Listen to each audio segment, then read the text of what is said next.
नमस्कार, आप देख रहे हैं जनता टीवी और मैं हूं आपके साथ दिशा। बुलेटिन की शुरुआत करेंगे और रुक करेंगे उत्तराखंड के तमाम खबरों का। बता दें, प्रदेश में शीतलहर से बचाव के लिए मुख्यमंत्री पुष्कर सिंह धामी ने सचिवालय में शासन के उच्च अधिकारियों की बैठक ली, जहां बैठक के दौरान मुख्यमंत्री ने अधिकारियों को कहा कि प्रदेश में शीतलहर से बचाव के लिए सभी प्रभावी उपाय किए जाए, साथ ही शीतलहर से बचाव के लिए पूरी सतर्कता बरती जाए। जनपदों में रैन बसेरों में ठहरने वालों के लिए सभी आवश्यक सुविधाएं भी उपलब्ध हों। में चूंकि हमारे गरीब वर्ग के लोग हैं, दूर दराज के लोग हैं और बाहर से आने वाले जो हमारे पर्यटक हैं, श्रद्धालु हैं, उनको किसी प्रकार की परेशानी न हो, इसलिए जगह जगह पर अलाव जलाए जाएं, कंबल का वितरण जहां हो सकता है नए लोगों को, जरूरतमंद लोगों को किया जाए। साथ में सड़कें इत्यादि जो बंद हो जाती हैं बीच में कहीं बर्फबारी के कारण से उसको खोलने की तत्काल व्यवस्था हो, बिजली की और पानी की, इसका रजिस्ट्रेशन सुनिश्चित करवाया जाए। दवाइयाँ हैं, भोजन है, सड़कों की स्थिति को ठीक किया जाए, जहाँ पर सड़कें टूटी हैं उनको ठीक किया जाए और साथ ही साथ शीतकाल यात्रा भी जो हमारी चल रही है उसके संबंध में भी चर्चा हुई है। तो वहीं मुख्यमंत्री पुष्कर सिंह धामी ने 2022 में हुए उत्तराखंड विधानसभा चुनाव को लेकर घोषणा की थी कि बीजेपी की सत्ता आने पर राज्य में समान नागरिक संहिता लागू की जाएगी, जिसके बाद अब सीएम धामी ने कहा है कि यूनिफॉर्म सिविल कोड को लेकर प्रदेश सरकार पूरी तरीके से गंभीर है। हमारा एक्ट बनकर तैयार हो चुका है और इस पर संबंधित विभागों की ट्रेनिंग कराई जा रही है। आगामी जनवरी महीने में उत्तराखंड में यूनिफॉर्म सिविल कोड लागू किया जाएगा। आपको बता दें, 27 मई 2022 को कुछ समान नागरिक संहिता का प्रारूप तैयार करने के लिए समिति गठित की गई थी। यूसीसी के इसी महीने जनवरी माह में जो है जो हमारा एक्ट बनकर तैयार हो गया है वो लागू होगा। उसके लिए ट्रेनिंग इत्यादि, ऐप इत्यादि के काम हैं, वो सब चल रहे हैं और उस पर पूरी तरह से हमारा सभी विभाग अपने अपने स्तर से जिनको काम करना है काम कर रहे हैं। सरलीकरण, समाधान और निस्तारण, ये हमारा शुरू से मंत्र रहा है और यूसीसी भी हमारा इसी मंत्र को आगे बढ़ाएगा। Sir bulldozer. और अगली खबर हल्द्वानी से, जहां पर नगर निगम के मेयर की कुर्सी हासिल करने के लिए प्रत्याशियों में होड़ मची हुई है। बीजेपी और कांग्रेस दोनों पार्टियों ने जोरों शोरों से तैयारी शुरू कर दी है। बता दें कि हल्द्वानी नगर 3 विधानसभा लालकुआं और कालाढूंगी से जुड़ा हुआ है। इसी कड़ी में नगर में कुल 60 वार्ड हैं। और पूरे संगठन का धन्यवाद करता हूं कि उन्होंने एक निष्ठावान कार्यकर्ता को ये टिकट दिया। सभी लोगों में उत्साह है, मैं भी प्रफुल्लित हूँ, उत्साहित हूँ। सारे प्रश्न यहीं पे खत्म हो जाते हैं और हम सब मिलकर एक ऐतिहासिक जीत की तरफ बढ़ेंगे। एक बहुत बड़ी जीत भारतीय जनता पार्टी इस हल्द्वानी नगर निगम क्षेत्र में उपलब्ध करेगी, ऐसा मैं आपको आश्वस्त करता हूँ। देखिए, माहौल बहुत अच्छा है, मुफीद है और कांग्रेस पार्टी ने मजबूत प्रत्याशी के तौर पर ललित जोशी जी को उतारा है। सब एकजुट होकर इनको चुनाव भी लड़ाएंगे और मेरा ऐसा मानना है कि ये चुनाव जीतकर मेयर पद पे भी काबिज होंगे। साथ ही साथ 2 टर्म के सिटिंग मेयर का टिकट काटना भारतीय जनता पार्टी की जो आंतरिक राजनीति है उस पर प्रश्न चिन्ह उठाता है और एक प्रकार का मैं इसे राजनीति में अन्याय मानता हूं। एक अन्याय भी ये हुआ है। और वहीं आपको बता दें कि काशीपुर में इस बार चुनावी मैदान पूरी तरह से गर्म है। मेयर पद के लिए मुकाबला दिलचस्प हो चुका है, जहां त्रिकोणीय लड़ाई ने चुनाव को और अधिक रोमांचक बना दिया है। एक तरफ भारतीय जनता पार्टी के प्रत्याशी अपनी पार्टी की नीतियां और विकास के वादों के साथ जनता के बीच पहुंच रहे हैं, तो वहीं दूसरी तरफ कांग्रेस के उम्मीदवार अपनी मजबूत पकड़ और परंपरागत वोट बैंक पर भरोसा जता रहे हैं। वहीं तीसरी तरफ पर्वतीय समाज से पूजा रावत ने मैदान में उतरकर बड़े दलों की रणनीतियों को चुनौती दे दी है। उनकी उम्मीदवारी ने न केवल पर्वतीय समाज को एक नई दिशा दी है, बल्कि महिला सशक्तिकरण को भी के लिए भी एक मिसाल पेश की है। एक्चुअली में क्या है कि मैं मेरा कोई इलेक्शन लड़ने का कोई इरादा नहीं था, लेकिन परिस्थितियाँ ऐसी आई कि पर्वतीय क्षेत्र से कोई दावेदार नहीं था और जैसे कि काशीपुर में काफ़ी सारे मुद्दे हैं, जैसे कि सड़क से रिलेटेड है और पानी से रिलेटेड है, क्योंकि आपको भी पता है यहाँ पे जल भराव बहुत जल्दी होता है। तो जो मेयर के जो भी काम होंगे वो मैं करने की कोशिश करूँगी सर। मैं सभी के लिए लड़ रही हूँ सर। और वहीं उत्तराखंड में होने वाले नगर निकाय के चुनाव के लिए नामांकन खत्म हो चुका है और अब नामांकन पत्रों की स्क्रूटिनी शुरू होगी। 2 जनवरी को नाम वापसी हो सकेंगे, तो वहीं 3 जनवरी को सभी प्रत्याशियों को चुनाव चिन्ह आवंटित किए जाएंगे। इसी को लेकर निकाय चुनावों में बीजेपी ने चुनाव प्रबंधन समिति की बैठक प्रदेश मुख्यालय में की। इस बैठक में पार्टी के प्रदेश अध्यक्ष महेंद्र भट्ट, संगठन महामंत्री अजय कुमार के साथ साथ वरिष्ठ नेता मौजूद रहे। बैठक के बारे में जानकारी देते हुए बीजेपी प्रदेश महामंत्री आदित्य कोठारी ने कहा है कि निकाय चुनावों में रणनीति के लिए आज चुनाव प्रबंधन समिति की बैठक आयोजित की जा रही है, जिसमें निकाय चुनावों को लेकर रणनीति तैयार की जाएगी। उत्तराखंड में स्थानीय निकाय चुनाव को लेकर के कल 30 तारीख को सभी प्रत्याशियों के द्वारा नामांकन कर दिए गए। कल अंतिम दिन था। आज 31 तारीख को, कल 1 जनवरी को नामांकन पत्रों की जांच हो रही है और 2 तारीख को नाम वापसी का समय है। तो कई जगह कुछ नाराज पार्टी के पदाधिकारियों के द्वारा नामांकन किए गए हैं। सभी लोगों से हमारी बातचीत चल रही है और हमको पूरी उम्मीद है कि 2 तारीख तक नाम वापसी के दिन सभी लोग अपना जो अधिकृत नहीं है वो लोग नाम वापस लेंगे। और आज हमारी प्रदेश की चुनाव प्रबंधन समिति की बैठक अपने प्रदेश अध्यक्ष आदरणीय महेंद्र भट्ट जी की अध्यक्षता में होने जा रही है और उसमें चुनाव प्रबंधन समिति की बैठक में हम अपने जो स्थानीय निकाय है इसकी पूरी रणनीति बनाएंगे। कैसे कैसे हमको घर घर संपर्क करके राज्य सरकार की, केंद्र सरकार की उपलब्धियों को, जहाँ जहाँ हमारे अध्यक्ष रहे हैं, मेयर रहे हैं, उन्होंने उस निकाय में क्या क्या काम किए हैं, उन सबको जन जन तक पहुँचाने की रणनीति हम कैसे बना सकते हैं, इस पर हम लोग एक प्लानिंग करेंगे। और वहीं उत्तराखंड में निकाय चुनाव के लिए नामांकन का समय पूरा हो चुका है और नामांकन के आखिरी दिन 532 नगर प्रमुख और नगर अध्यक्ष के साथ 3995 सभासद और सदस्यों ने अपना नामांकन दाखिल किया है, जबकि प्रदेश के सभी 100 निकायों के लिए 27 दिसंबर से 30 दिसंबर तक कुल 6496 नामांकन दाखिल हुए हैं। नामांकन पूरा होने के बाद अब नाम वापसी की प्रक्रिया होगी। इसके बाद प्रत्याशियों की अंतिम सूची तैयार की जाएगी और प्रत्याशी अपना चुनाव प्रचार शुरू कर सकेंगे। को अवगत कराना चाहूँगा, कल हमारी नामांकन की अंतिम तिथि थी और अंतिम तिथि उपरांत जो हमारा कुल निकल के आया है, नगर निगम में टोटल नगर प्रमुख के लिए 103 जो हैं उम्मीदवारों ने नामांकन दाखिल किया है। अगर मैं अध्यक्ष की बात करूं तो अध्यक्ष नगर पालिका परिषद हेतु 284 जो है अभ्यर्थियों ने नामांकन अपना दाखिल किया है और 295 किया है अध्यक्ष नगर पंचायत पद हेतु। और सभासद सदस्यगण की मैं बात करूं तो नगर निगम में सभासद के लिए टोटल 2325 लोगों ने अपने जो है नॉमिनेशन फाइल किए हैं। नगर पालिका परिषद में 1922 सदस्यों द्वारा जो है अपनी उम्मीदवारी नॉमिनेशन फाइल किए गए हैं और नगर पंचायतों में जो है 1567 सदस्यों द्वारा के लिए उम्मीदवारी की गई है। कुमाऊं के सबसे बड़े नगर निगम हल्द्वानी में मेयर पद पर 12 नामांकन हुए हैं, जबकि 60 वार्डों के लिए पार्षदों में 267 नामांकन किए गए हैं। निर्वाचन विभाग ने आज से सभी नामांकन पत्रों की स्क्रूटिनी शुरू कर दी है और रिटर्निंग ऑफिसर पारितोष वर्मा ने बताया है कि नामांकन प्रक्रिया पूर्ण होने के बाद नामांकन प्रपत्रों की जांच 1 जनवरी तक चलने वाली है।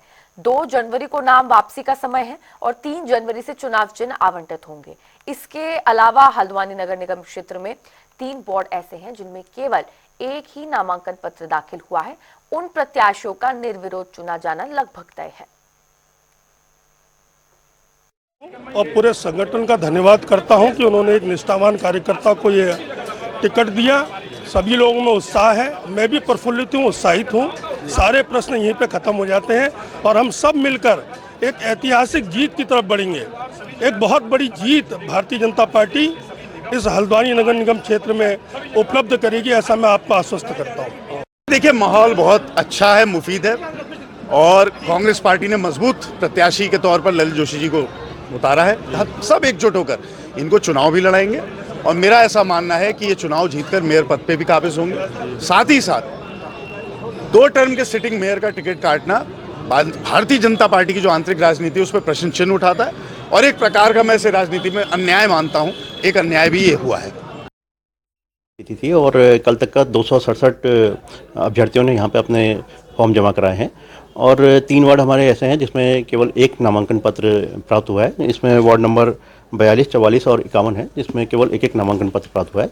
अभी स्क्रूटनी नाम निर्देशन पत्रों की जांच का काम जारी है और शाम तक संभवतः ये पूर्ण हो जाए। उसके बाद की क्या प्रक्रिया है सर? देखिए, नाम निर्देशन पत्र आज और कल जांच की तिथि निर्धारित है और परसों नाम वापसी का दिन निर्धारित है। उसके बाद चुनाव चिन्ह का आवंटन किया जाएगा और जो विधिमान्य कैंडिडेट्स हैं उनकी सूची का प्रकाशन किया जाएगा। वार्ड में निर्विरोध भी चुने गए हैं? देखिए, अभी 3 वार्ड हैं जिसमें केवल एक नॉमिनेशन आए हैं। अभी नाम वापसी में तिथि है, अभी अवशेष है, तो अभी किसी भी प्रकार का निर्विरोध निर्वाचन की घोषणा नहीं की जा सकती। Thank you. कांग्रेस संगठन की ओर से पार्षद प्रत्याशी का टिकट ज्वालापुर विधायक रवि बहादुर की सिफारिश पर उनके करीबी को दे दिया गया।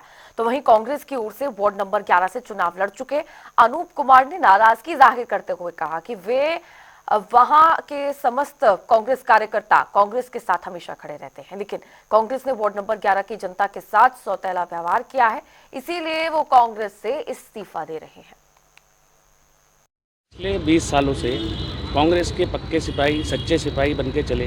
दो लोकसभा चुनाव, 3 विधानसभा चुनाव, 2 नगर निगम चुनाव में हमारी भागीदारी पुरजोर रही है और क्षेत्र की जनता हमारे साथ रही है और जितना भी हमसे प्रयास हुआ उतना प्रयास करते हुए हमने कांग्रेस के लिए एक सच्चे सिपाही की तरह काम किया। अब 2024 में जो भी नगर निगम चुनाव आए हैं उसमें कांग्रेस ने हमारे साथ बहुत सौतेला व्यवहार किया। मैं पिछली बार भी कांग्रेस का प्रत्याशी रहा, मात्र 220 वोटों से मैं बीजेपी कैंडिडेट से पराजित हुआ था और अब की भी हमारी सीट आरक्षित थी, ना ही वो महिला सीट थी कि महिला रिजर्व हो, आरक्षित सीट थी। मैंने अपना आवेदन किया। श्रीमती गोदावरी थापली जी हमारी नेता हैं मसूरी विधानसभा की, उन्होंने मेरे टिकट के लिए पुरजोर प्रयास किया। सब बड़े बड़े नेतागण हमारे कांग्रेस के जो हैं उन सबके आगे उन्होंने हाथ जोड़ के बोला कि ये डिज़र्विंग कैंडिडेट है। मेरा नाम अनूप कुमार है, मैं विजय कॉलोनी का निवासी हूँ। उन्होंने कहा इस बच्चे को टिकट दो, ये पूरी मेहनत से काम करता है। लोकसभा, विधानसभा, निकाय चुनाव में हर जगह पुतला दहन कार्यक्रम होता है, हम आते हैं। कोई भी कांग्रेस भवन में किसी भी प्रकार का कोई कार्य होता है हमें बुलाया जाता है, हम लोग अपनी उपस्थिति रखते हैं। ऐसा हमने नहीं किया कि हम चुनाव हार गए तो हमने कांग्रेस भवन से अपना नाता तोड़ लिया। तो वहीं उत्तराखंड में निकाय चुनाव का माहौल सज चुका है। बीजेपी ने निकाय चुनाव में अपनी दावेदारी मजबूती से रखी हुई है, इसी के चलते जिताऊ प्रत्याशियों पर दांव खेला गया है। इसके साथ ही आज भारतीय जनता पार्टी प्रदेश कार्यालय में चुनाव प्रबंधन समिति की बैठक हुई, जिसमें आगामी दिनों में चुनाव प्रचार प्रसार को लेकर चर्चा की गई।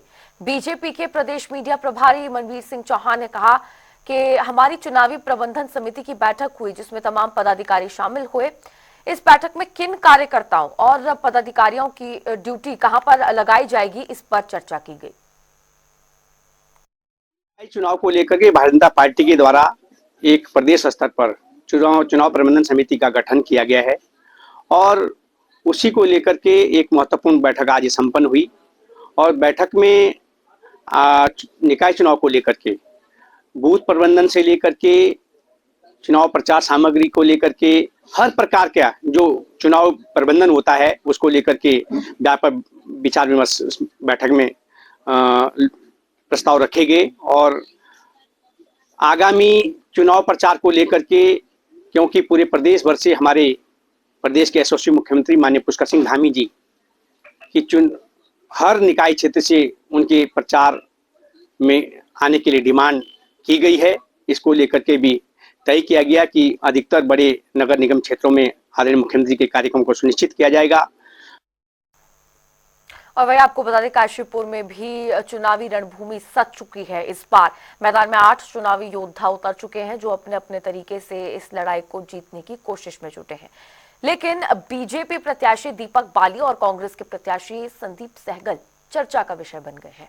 जहां दीपक बाली अपने सशक्त संगठन और पार्टी के आधार पर मजबूती से खड़े हैं, तो वहीं संदीप सहगल अपनी सधी हुई रणनीति और जनता से जुड़ाव के बल पर इस मुकाबले में डटे हुए हैं। दोनों ने अपने अपने प्रचार अभियान को आक्रामक रूप से तेज कर दिया है। नगर निगम काशीपुर के नगर प्रमुख के पद हेतु कुल 8 नामांकन हुए हैं और जिनकी आज जांच पूरी हो चुकी है। जांच में सभी नामांकन सही पाए गए और नाम वापसी का दिन जो निर्वाचन आयोग द्वारा निर्धारित किया गया 2 जनवरी का निर्धारित है और 2 तारीख को कोई भी उम्मीदवार अपना नाम वापस लेना चाहे तो ले सकता है। तो 2 तारीख को नाम वापसी का दिन है। नगर निकाय चुनाव के लिए नामांकन प्रक्रिया के अंतिम दिन प्रत्याशियों ने पूरे जोश और समर्थकों के साथ नामांकन दाखिल किया, जहां ढोल नगाड़ों और नारों के बीच प्रत्याशियों ने अपनी जीत का भरोसा जताया।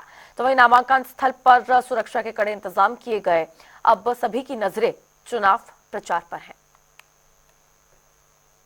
नाराजगी कुछ नहीं है, लोग बात कुछ ये जा रहे हैं किसी पार्टी की सह पे कि हम किसी तरह से इनको डाउन करें, इनको जो है हम निर्दलीय प्रत्याशी उतारें या कुछ भी करें, हमको डाउन करने की पूरी कोशिश होगी। लेकिन हमारे जो सपोर्टर हैं, हमारे जो समर्थक हैं, वो बिल्कुल एकदम मुस्तैद हैं हमको जिताने के लिए और भारी बहुमत से जिताने के लिए। और हमने विकास के नाम पे चुनाव लड़ रहे हैं। विकास के नाम पे पहले चुना था हमने, जीता चुनाव, और विकास, क्षेत्र का विकास हमारा जुनून है।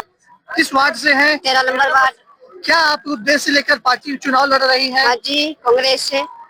उद्देश्य क्या है, क्या काम आगे करेंगे? विकास नगर। विकास नगर, विकास के लिए, विकास से। भाई जब से नगर निगम बना है अपेक्षा ही हो रही है और इसमें कोई कहने की 2 बात तो है नहीं, सभी देख रहे हैं।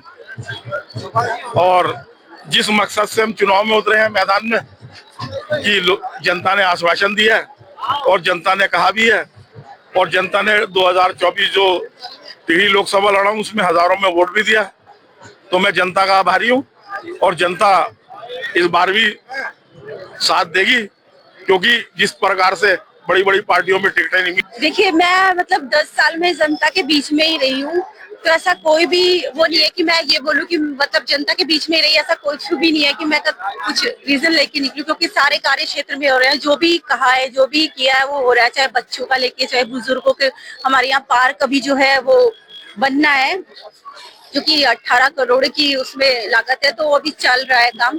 तो यही सब काम है जो चलने हैं। तो ऐसे कुछ विजिट नहीं कि मैं लेके चली हूँ कि ऐसा कुछ होना है, वैसे कुछ होना। बस जनता ने विश्वास दिखाया और विधायक जी का आशीर्वाद मिला है और भारतीय जनता पार्टी का मैं धन्यवाद करना चाहूंगी कि जिन्होंने दोबारा मुझ पे विश्वास किया। रहेगी कि क्षेत्र में नशे का कारोबार बहुत है, जो मलिन बस्तियां हैं वो ऐसे की ऐसी है। कितने वर्ष हो गए जो झुग्गी झोपड़ी वाले गरीब लोग हैं वो ऐसी की ऐसी है। तो मेरी प्रमुखता रहेगी पहले उन्हें उठाने की, उन्हें पक्के घर बना के दिए जाए। मैं सरकार से आगे कोशिश करूंगा सरकार के पास जाके कि उन्हें पक्के घर देने की व्यवस्था करे।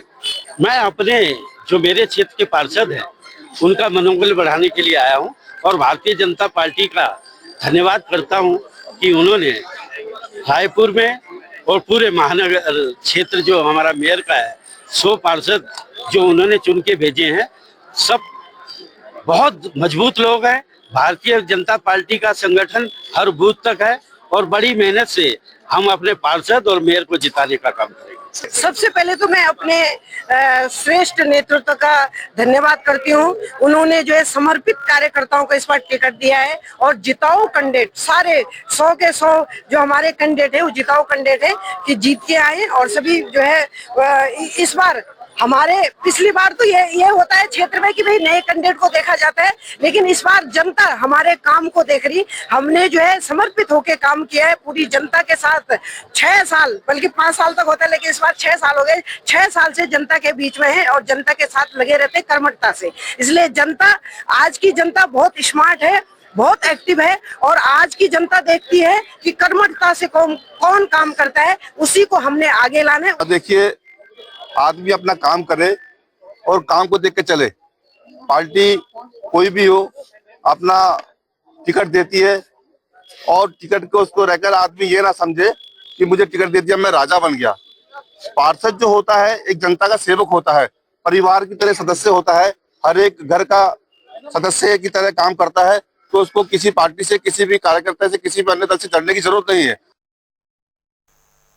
और वहीं निकाय चुनाव में नामांकन के अंतिम दिन उत्तराखंड कांग्रेस को बड़ा झटका लगा। टिकट बंटवारे को लेकर पार्टी के वरिष्ठ नेता और प्रदेश उपाध्यक्ष मथुरा दत्त जोशी नाराज नजर आए। पिथौरागढ़ मेयर पद के लिए उनकी पत्नी की दावेदारी को दरकिनार कर टिकट अंजू लूठी को दिया गया, जिससे जोशी ने पार्टी पर सवाल उठाए हैं। मैं पार्टी में लगभग 1978 से काम कर रहा हूँ और विभिन्न पदों पर काम किया मैंने, उत्तर प्रदेश से लेकर यहाँ तक, NSUI से लेकर कांग्रेस तक, और 2000 से लगातार आपके लोगों के बीच में हूँ। पार्टी का काम 24 घंटे पार्टी का काम करता हूँ और मैं खुद नहीं था इच्छुक लड़ने को, क्योंकि पिथौरागढ़ मेयर की सीट महिला के लिए आरक्षित हुई। मेरी धर्मपत्नी इससे पहले जिला पंचायत की सदस्य थी और सर्वाधिक वोट से जीत के आई थी, रुक्मणी जोशी जी। मैंने माननीय पार्टी हाईकमान से कहा था कि भाई मुझको भी मौका दे दीजिए, क्योंकि विधायक में आप मुझे मौका नहीं देते हो, वहाँ कहते हो कि मयूख मेहरा आपके विधायक हैं और उनको टिकट देना है। ठीक है, आप दीजिए, लेकिन कहीं तो हमको एडजस्ट करोगे। पार्टी ने हमारी अनदेखी की है और जिस तरीके की अनदेखी हुई है काम करने के बाद, उससे मुझे पीड़ा हुई है। और इस खबर के साथ बुलेटिन में फिलहाल के लिए इतना ही, रुकेंगे एक छोटे से ब्रेक के लिए।